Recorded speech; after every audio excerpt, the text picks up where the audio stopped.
gacya munyemerere uyu munsi ngaruke kuri amwe mu magambo yahindura ubuzima yagiye avuga, cyane ko yifujwe n'abantu benshi. Beyonce yaravuze ngo ibyishimo biva muri wowe, nta wundi ushobora kugushimisha, ni wowe ubwawe wishimisha. Beyonce yaravuze ngo ibintu byose bimeze neza, ntubasha kwiga kandi ntukura. Yaranavuze ngo bimwe mu bitekerezo byanyubatse ni igihe natekerezaga ko guca inyuma no kugambanira ubwoba bwanjye ari ikintu gishobora gutuma nkabya inzozi zanjye, gusenya umubano wose nari mfitanye no gushidikanya, ahubwo nkajya mu rukundo n'icyizere. Icyo gihe nibwo nabashije kubana akaramata n'inzozi zanjye. Muri make, kugira ngo ushyingiranwe n'inzozi zawe biragusaba gukora divorce n'ubwoba no gucana umubano no gushidikanya. Uyu mugore yaravuze ngo ntushobora kwishimira ibyiza utarahuye n'ibibi, ntushobora kwishimira amahoro utarabonye ububi bw'intambara, burya ntushobora no kwishimira ibyo kurya utarahuye n'inzara, ntushobora kwishimira ubuzima buzira umuze utararwaye. Buri kimwe cyose wishimira ukishimira kuko wahuye n'ikinyuranyo cyacyo. Beyonce yaravuze ngo kwihesha agaciro bigenwa nawe ku giti cyawe, ntugomba kwishingikiriza ku muntu uwo ari we wese ngo akubwire uwo uri we. Yaranavuze ngo ubwiza burashira ariko roho yawe izahoraho iteka ryose. Ita kuri roho idashira kubera ko ubwiza burarangira. Yaranavuze ngo biroroshye kumva amajwi y'abandi bantu, ariko bigakomera cyane kumva ijwi ryawe bwite. Buri muntu wese muhuye hari icyo abagushakaho, ariko ikibazo ukwiriye kwibaza ni iki ngiki: ni iki ngewe nshakira ubuzima bwanjye? Niba buri wese muhuye agushaka ikintu runaka, wowe urashaka iki? Ni iki ushakira ubuzima bwawe? Hanyuma Beyonce yaravuze ngo niba ukora cyane, icyo ushaka cyose kizakuzaho. Nzi ko ibyo byoroshye kubivuga kuruta kubikora, ariko icyo Beyonce ngo agusaba wowe komeza ugerageze. Yaranavuze ngo ikintu niba ari cyiza gikwirakwize utitaye ngo ni kinini cyangwa ni gitoya. Uyu mugore yaravuze ngo nta muntu uguha imbaraga, ahubwo imbaraga urazifata. Yaranavuze ngo igihe cyose mama yahoraga anyigisha kuba umunyembaraga no kutaba igitambo. Ikindi nibuka yagajya anyigisha ni ukutagira inzitwazo no kutiringira uwo ari we wese ngo ampe ikintu runaka. Nakuze nzi neza ko buri kimwe cyose nkeneye ngomba kukiha njye ubwanjye ku giti cyanjye. Beyonce yaravuze ngo ntacyo dushobora kubona tudafite urukundo. Aranavuga ngo bakobwa murashaka ko mbabwira ibanga ryo kuba mwiza? Umugore aba mwiza cyane iyo amwenyuye. Beyonce yaravuze ngo kora ibyo wavukiye gukora, kandi ugomba kwizera wowe ubwawe. Aranavuga ngo kora ibyo usabwa, ibindi ubiharire Imana.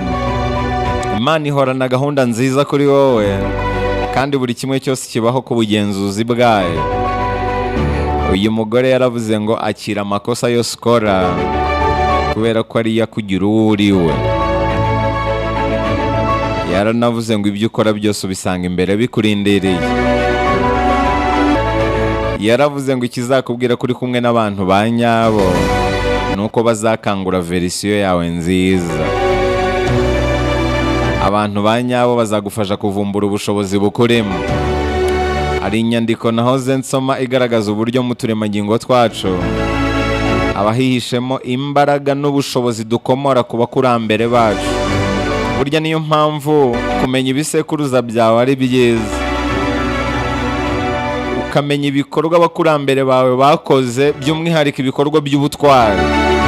Niba sogokuruza wawe yarakoze ibintu bihambaye, birashoboka ko nawe mu turemangingo twawe harimo ubwo bushobozi. Ubwo bushobozi rero ubuvumbura ryari? Ubuvumbura iyo wihaye challenge, iyo wistresheje. Bwa bushobozi bw'abakurambere bawe busanzwe businziriye muri wowe burakanguka. Ipase muremure rekeraho kuba muri comfort zone. Uko wipasa muremure niko ubushobozi businziriye muri we bukanguka. Beyonce yaravuze ngo ikintu gishitura abandi buri mugore wese akwiye kugira no kwigirira icyizere, kwihagararaho, kugira confidence. Yaranavuze ngo namenye nkiri muto ko nta wundi muntu ufite inshingano zo kunyitaho uretse njye ku giti cyanjye. Arongera aravuga ngo ntekereza ko rimwe na rimwe ari byiza ko umuntu ahangayika. Icyo ni ikimenyetso cy'uko ubyitayeho. Iyo bitaguhangayikishije burya uba urangaye. Beyonce yaravuze ngo iyo wikunze ukaniyakira ndetse ukamenya ko nta wundi uzakwitaho uretse wowe ubwawe, ikindi ukigira ku makosa ugenda ukora, icyo gihe nibwo uhagarika kwita ku byo abandi bagutekerezaho ahubwo ukiyitaho. Uyu mugore yavuze ijambo rikomeye cyane, nifuza ko riri no mu yo twasigarana. Yaravuze ngo ukuri ni uko gutsindwa ari ibya buri wese. Ntushobora kuba mwiza ku buryo utatsindwa, ntushobora kuba munini ku buryo utatsindwa, ntushobora no kuba umunyabwenge ku buryo utatsindwa. Gutsindwa ni ibintu bibaho hatitaye ku cyo uri cyo. Ikibazo si ugutsindwa, ahubwo ikibazo ni ukudakura isomo kuri uko gutsindwa. Iyo wabikuyemo isomo ntibiba bikiri ugutsindwa, biba byabaye kwiga. Hanyuma Beyonce yaravuze ngo ese mutekereza ko ari bande bayoboye isi? Beyonce arakubwira ngo ni abagore. Hari igihe isi yigeze kuba iy'abagabo mu myaka ya kera, nabisobanuye mu kanya, ariko ubu ngubu isi yabaye iy'abagore. Muzasome igitabo cya Robert Greene, The Art of Seduction, kirabisobanura cyane rwose. Beyonce yavuze amagambo menshi, ariko iriryoshye muri yose nanabasigira none ahangaha nanasorezaho. Yaravuze ngo buri kiremwa muntu cyose ni cyiza, icy'ingenzi ni ukwita cyane ku yandi mahirwe dufite kuruta kwita ku bwiza. Ubwiza bw'umukobwa bushobora kumugeza ibwami, ariko ubwenge bwe bukagena igihe azamarayo.